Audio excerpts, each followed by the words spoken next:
Hello friends. I hope आप सब लोग बहुत अच्छे होंगे और अपनी लाइफ में बहुत अच्छा कर रहे हैं। आई होप आप सब ने कभी ना कभी मशरूम खाया होगा और अगर नहीं खाया तो कभी ना कभी मशरूम जरूर देखा होगा। आज हम बात करने वाले हैं मशरूम के बारे में। देखिए, मशरूम एक बहुत ही इंटरेस्टिंग टॉपिक है और आज मैं जिन टॉपिक्स के ऊपर बात करूंगा वो मैं आपको पहले ही बता देता हूं। तो आज हम जानेंगे स्ट्रक्चर ऑफ मशरूम, इसके बाद history of mushroom in India, कैसे मशरूम इंडिया में पॉपुलर हुआ, और इसके बाद हम जानेंगे न्यूट्रिशनल वैल्यू, मशरूम कितना ज़्यादा न्यूट्रिशियस है और इसके क्या क्या बेनिफिट्स है। ये इसके साथ साथ हम और भी बेनिफिट जैसे कि मेडिसिनल बेनिफिट, यहाँ तक कि आपको बताऊं मैं, कैंसर की डिजीज में मशरूम बहुत हेल्प करता है। इस तरीके के मशरूम्स भी हैं। और इसके बाद हम जानेंगे कि मशरूम दो तरीके के होते हैं। फर्स्ट इज एडिबल, इसका मतलब हम उसको खा सकते हैं। एडिबल मशरूम हम आराम से कंज्यूम कर सकते हैं, लेकिन दूसरी तरीके का जो मशरूम होता है मतलब पॉइजनस, उस मशरूम को हम कभी भी नहीं खा सकते। तो हमें ये आइडेंटिफाई करना होगा कि कौन से मशरूम्स एडिबल हैं और कौन से मशरूम्स पॉइजनस हैं। तो चलिए वीडियो को स्टार्ट करते हैं। अब हम पढ़ने वाले हैं द स्ट्रक्चर ऑफ मशरूम। तो देखिए, जो ऊपर की तरफ है, ये ऊपर की तरफ ये जो लेयर है, इस लेयर को कहते हैं कैप या फिर पाइलस। इसके बाद जो ये रेड कलर में आपको दिख रहा है, इसको कहते हैं स्केल्स। इसके बाद यहाँ पर जो लाइंस दिख रही है, इन लाइंस को कहते हैं गिल्स या फिर लेमेला। इसके बाद ये जो एक रिंग की तरीके से रहता है, इसको एनुलस भी बोलते हैं, एनुलस या फिर रिंग, ये बिल्कुल मशरूम के बीच में रहता है। इसके बाद स्टेम, स्टेम या फिर स्टेल, और उसके बाद ये कप, मतलब आप अगर अच्छे से देखें तो ये कप की तरीके से आपको दिखेगा।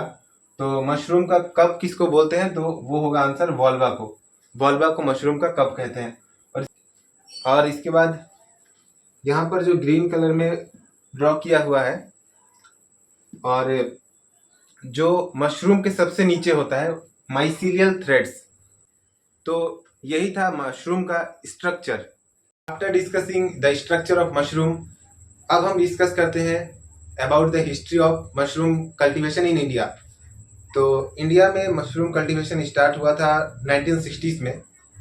1960s में जम्मू एंड कश्मीर में पहली बार एक लैब के अंदर मशरूम कल्टीवेट करना स्टार्ट किया गया था बेसिकली।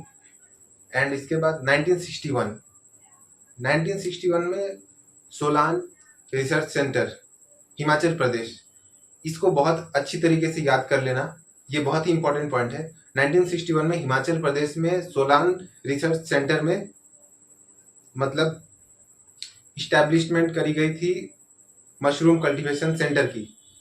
मतलब अब कमर्शियली होने वाला था मशरूम कल्टीवेशन।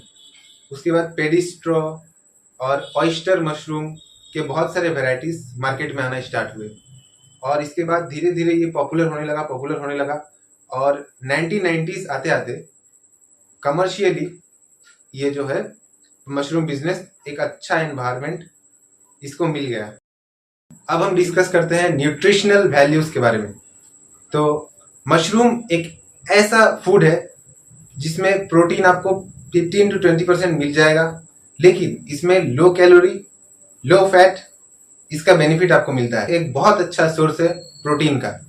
इसके बाद विटामिन जैसे कि विटामिन बी, विटामिन डी, और इसके साथ साथ मिनरल्स जैसे कि देख लीजिए जिंक, कॉपर, सेलेनियम, कई टाइप के आपको मिनरल्स भी मिलते हैं।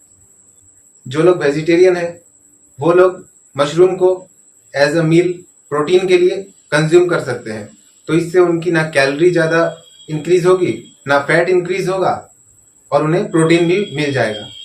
सो आप अभी मेरे पीछे जिस मशरूम की पिक्चर देख रहे हैं उसका नाम है गैनोडर्मा लूसिडम।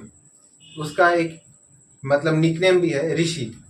तो ये जो मशरूम है, ये मशरूम बहुत ही ज़्यादा यूजफुल है कैंसर के लिए, एंटी कैंसर। सीटेक, मेटेक और जो हमने बात करी ऋषि यानी कि गोनोडर्मा लूसिडम कोलेस्ट्रॉल को डिक्रीज करने में बहुत हेल्पफुल है। इम्यून सिस्टम को बूस्ट करने में बहुत ज्यादा, जो डायबिटिक पेशेंट होते हैं उनको ये सारे मशरूम्स प्रेस्क्राइब किए जाते हैं खाने के लिए। तो ये बहुत ही ज्यादा बेनिफिट हमें प्रोवाइड करते हैं, न्यूट्रिशियस की तरफ से भी, मेडिसिन की तरफ से भी। और जो रेस्टोरेंट होते हैं उसमें भी मशरूम्स जो है वो बहुत ही ज्यादा एक्सपेंसिव अमाउंट में बिकते हैं और इनकी जो मार्केटिंग है वो बहुत ज्यादा प्रॉफिटेबल होती है। अब हम आते हैं आज के लास्ट पॉइंट में और अब हम जानेंगे मशरूम्स के टाइप। तो मशरूम्स मैंने बताया था दो टाइप के होते हैं, एक होते हैं एडिबल यानी खाने वाले और एक होते हैं पॉइजनस, इसका मतलब नहीं खाने वाले।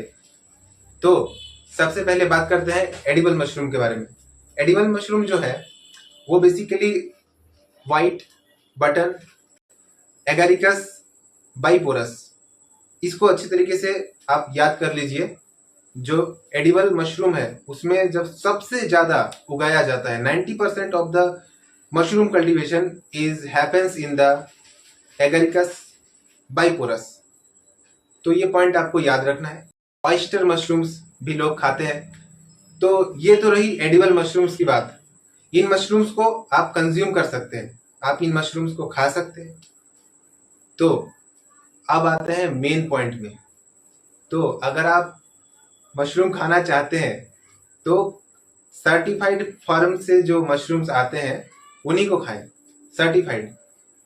अगर आप जंगल में गए, इन केस आप फॉरेस्ट में गए, फॉरेस्ट में जाकर आपको मशरूम दिखा, आपको कोई नॉलेज नहीं है कि ये मशरूम एडिबल है या फिर पॉइजनस है, लेकिन आप उसको ले आए अपने घर पे, आप ले आए और आपने खाया और अगले दिन आप नहीं रहे, इसका मतलब क्या है कि पॉइजनस मशरूम्स को जानना बहुत इंपॉर्टेंट है। तो सबसे पहले जो पॉइजनस मशरूम का नाम आपको मैं बताना चाहता हूं वो है अमानिता फेलोडस। ये बहुत ज्यादा पॉइजनस है और इसका इसीलिए नाम दिया गया है डेथ कैप, इसका नाम इसीलिए डेथ कैप है। सो ये एक एग्जाम्पल आप अच्छी तरह याद कर लीजिए, पॉइजनस मशरूम अमानिता फेलोडस। तो हमेशा मशरूम्स को आइडेंटिफाई करने के बाद ही उनको खाना चाहिए। और ये रही मेरी आज की वीडियो। आई होप आपको ये वीडियो बहुत अच्छी लगी होगी। अगर वीडियो अच्छी लगी तो वीडियो को लाइक और चैनल पे नए हैं तो चैनल को सब्सक्राइब करना ना भूलें। और ये था मशरूम कल्चर का पार्ट 1।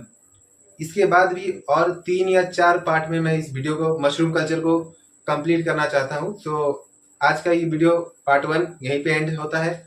आप तब तक के लिए खुश रहे, आप हंसते रहे और सपोर्ट करते रहे मेरी वीडियोस को। तो आज के लिए बस इतना ही। Bye bye.